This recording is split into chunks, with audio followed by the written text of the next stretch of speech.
Welcome back to Today Assets Report, the place where we break down what's actually happening in the financial and crypto world so you can stay ahead of the curve. If you hold XRP, if you've been watching Ripple's moves, or if you've just been wondering when this market is finally going to wake up and do something, you are in exactly the right place today. We've got a packed show lined up, and I want you to stay with me all the way through because some of what we're about to cover could genuinely be a turning point for Ripple, for XRP, and for the broader crypto market. We've got breaking news about Ripple's National Trust Charter, updates on Ripple Prime, and the exploding demand for XRP-related products, a fresh Paul Barron interview with some bold predictions, and on top of all that, a brand new strategic investment that Ripple just made alongside Franklin Templeton that you absolutely need to hear about. So let's not waste another second. Let's get right into it. So here's what's being reported all over crypto social media right now. Multiple accounts, including Bitcoin Professor, are claiming that inside sources are saying Ripple's U.S. National Trust Bank charter is set to receive final approval by this Friday. Now, before you start losing your mind, and I get it, it's exciting, let's pump the brakes just a little and go through the facts carefully. Back in December 2025, the OCC, the Office of the Comptroller of the Currency, granted Ripple conditional approval for a national trust bank charter under the name Ripple National Trust Bank. That was a massive step forward. It puts Ripple in the same category as heavy hitters like Circle, Paxos, Fidelity Digital Assets, and Batico. Even Crypto.com recently filed for one of these charters. So Ripple is an elite company here, and that matters more than a lot of people realize right now. But here's where I want to slow things down just a little, because there's some confusion floating around about what this charter actually means. A national trust bank charter is not the same as a regular retail bank. Ripple is not going out there to open checking accounts for everyday people. This charter is specifically designed for custody services, fiduciary management, and settlement operations. That's it. I actually did a deep dive video on this just 2 days ago, breaking down the difference between Ripple buying a traditional bank versus getting this OCC trust charter, and they are very, very different things. So please don't let the hype get ahead of what's actually on the table here. What's on the table is still huge, but it's important to understand exactly what you're dealing with before you make any decisions based on a headline. Now let's talk about what's actually driving all this Friday buzz. Several crypto news outlets are framing this week as the deadline or the moment when Ripple's National Trust Bank status gets finalized. But here's the thing. Every single one of those reports references unnamed sources. There's no official OCC calendar entry. There's no Federal Reserve announcement. There is nothing publicly confirmed on the books right now pointing to a specific Friday deadline. Could it happen? Absolutely. Would I love to be wrong and wake up Friday morning to the best news in crypto? 100%. But I have to be honest with you, and that's why you keep coming back to this channel. We deal in facts here, not just hype. Multiple accounts jumping on a bandwagon does not equal confirmed news, no matter how exciting the posts look on social media. One thing that did catch my eye, though, is a post from Luke Judges, who works in what you'd call middle management at Ripple. He posted a four-of-a-kind aces image, and if you know poker, you know 4 aces is one of the strongest hands you can possibly hold. A lot of people in the community are reading this as a subtle signal that the charter approval is very, very close.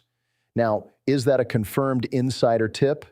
Not officially, but it's the kind of thing that, combined with everything else swirling around right now, makes you pay attention. It's interesting, it's worth noting, but I'm not going to tell you to make financial decisions based on a poker card post. What I will say is that the energy around this right now is unlike anything I've seen in a while, and that alone tells you something about where sentiment is heading. Here's where things get really interesting, and I want to make sure every single XRP holder watching this understands this clearly, because most people are getting this completely backwards. Everyone is focused on the OCC charter, and yes, that matters. But the real holy grail here is the Federal Reserve master account. And these two things are not the same. Getting the OCC National Trust Bank charter, even full unconditional approval, does not automatically hand Ripple a Fed master account. Not even close. A Fed master account is a completely separate application and a completely separate approval process with the Federal Reserve itself. The charter makes you eligible to apply for one. That's it.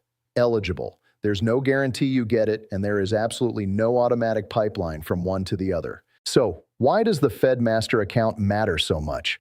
Let me paint you a picture. The U.S. payment infrastructure processes somewhere between $5 and $7 trillion every single day.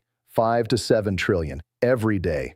That includes systems like FedWire, FedNow, CHIPS, ACH, and other massive settlement networks. If Ripple secured a Fed master account, they could potentially plug RLUSD and XRP directly into those payment rails, not through a third party, not through a correspondent bank, directly into the largest payment infrastructure on the planet.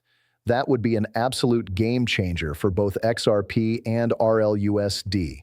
It's not just a win. It's the kind of structural advantage that reshapes an entire industry. And that's why people are so fired up about this, even before it's confirmed. Now, let me be real with you about the timeline, because I think some of the optimism out there is getting ahead of itself in a way that could hurt people. When Ripple first applied for this charter back around December, my initial estimate was that the process would take anywhere from 9 to 12 months. We're only about 3 months in right now. If this somehow gets approved on Friday, I will be the first person on this channel to celebrate it loudly and admit I was completely wrong on the timeline. I genuinely hope that happens. But based on everything I've researched, that kind of turnaround is exceptionally fast for something this significant. And as for the Fed master account, the Fed's own 2022 guidelines explicitly state that uninsured national trust banks, which would include crypto custodians like Ripple, fall into the heaviest scrutiny category. Officials have publicly said decisions can take years, so please manage your expectations accordingly. Let's shift gears and talk about something that is happening right now, confirmed, and it's incredibly bullish for XRP's long-term story. Ripple Prime is seeing a significant surge in international demand, and it's directly tied to a massive problem that the global foreign exchange market has been struggling with for decades. FX markets, the world's largest financial market, still run on pre-funding, fragmented settlement cutoffs, and delayed transaction finality. Think about that. The biggest financial market in the entire world is still dealing with inefficiencies that cost institutions billions of dollars every single year.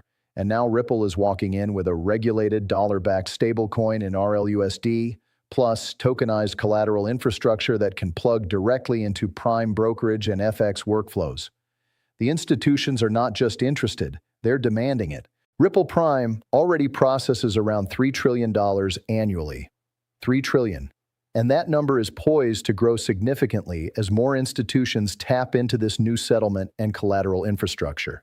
Now imagine if even a significant portion of that volume ran through the XRP ledger. You're looking at potentially $10 billion a day from Ripple Prime alone. Then you layer in something like G Treasury, which operates at around $13 trillion per year, and suddenly you're talking about $44 to $45 billion a day flowing through this ecosystem. Start adding more rails, more partners, more institutional clients, and you can start to see the pathway toward $100 billion, then $250 billion, then eventually $1 trillion a day. It sounds ambitious, but the foundation being built right now is exactly how you get there. Mike Higgins from Ripple Prime put it plainly, FX is still trapped in pre-funding and delays, and institutions are coming to Ripple asking for regulated stablecoins and tokenized collateral to fix it. He called 2026 a tipping point for atomic settlement and intraday collateral mobility across FX and digital assets. And when someone inside Ripple Prime starts calling a specific year a tipping point, you listen. The broader context here is that nobody in the regulated institutional space wants to touch Tether anymore. That might have been fine a few years ago, but the compliance environment has completely changed. If you're operating in the EU under MiCA, or you're a major bank with regulators watching every transaction, Tether is simply not an option. Banks need to work with the most regulated, most transparent stablecoins available, and that is exactly the lane that RLUSD is moving into right now. Let's talk about Paul Barron's predictions for the White House Crypto Summit, because this is generating a lot of conversation. Paul is calling for a major framework around market structure to come out of this summit chaired by David Sachs. He's predicting a truce between big banks and stablecoins on interest rewards, official treasury protocols for a strategic digital asset reserve that includes Bitcoin, Ethereum, and XRP, SEC safe harbor guidelines that stop the lawsuits and LE builders actually build, and broader administration-level recognition of crypto as a strategic priority. Now, we've heard bold promises before, and I want to be clear, until something is actually written into policy, signed, and funded with real taxpayer commitment, I'll remain cautiously optimistic. But the direction of travel here feels genuinely different from anything we've seen in previous years. I do want to address something that I feel strongly about, because I think it needs to be said out loud. There's been a very loud, very well-funded narrative pushing for a Bitcoin-only strategic reserve, and I have real questions about whose interests that actually serves. Bitcoin is a great asset. I'm not here to tear it down, but Bitcoin was not created by an American company. There are a handful of very wealthy individuals spending enormous amounts of money lobbying senators, Congress members, and whispering in the right ears to make sure Bitcoin stays at the center of every strategic conversation. Meanwhile, companies like Ripple, an American company building real payment infrastructure working with banks and regulators, are sometimes treated like an afterthought.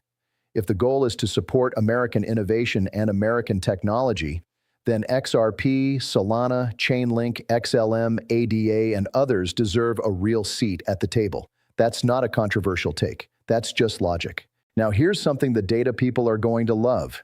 Even on the worst market days this year, the days when Bitcoin ETFs were bleeding outflows and prices were crashing, XRP and HBAR were still seeing consistent inflows.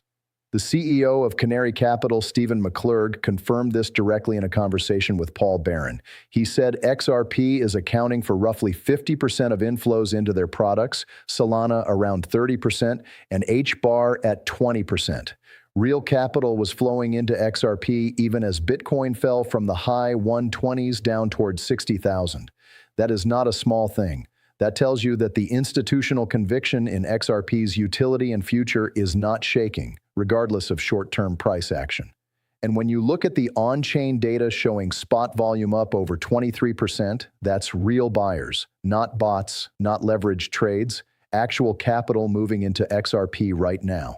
Finally, LES close out with the Ripple investment story that I think everyone is sleeping on. Ripple, alongside Franklin Templeton and Anagram PL Capital, just led a $5 million seed round into a company called T54. What does T54 do? They're building a trust layer for the agentic economy, essentially a verification and accountability infrastructure for AI agents that move money. We're already living in a world where AI agents are executing transactions, managing portfolios, and moving real capital. The problem is, there's currently no standardized system to verify those agents, assess transaction risk in real time, or hold outcomes accountable. T54 is trying to solve that problem. Not every investment Ripple makes turns into a home run. That's just the nature of venture investing. But Ripple has a strong track record of identifying where the future is heading early, and the fact that they're putting money into AI-powered financial trust infrastructure right now tells you something about where they see the next decade going. Stay locked in, stay informed, and we'll see what Friday actually brings.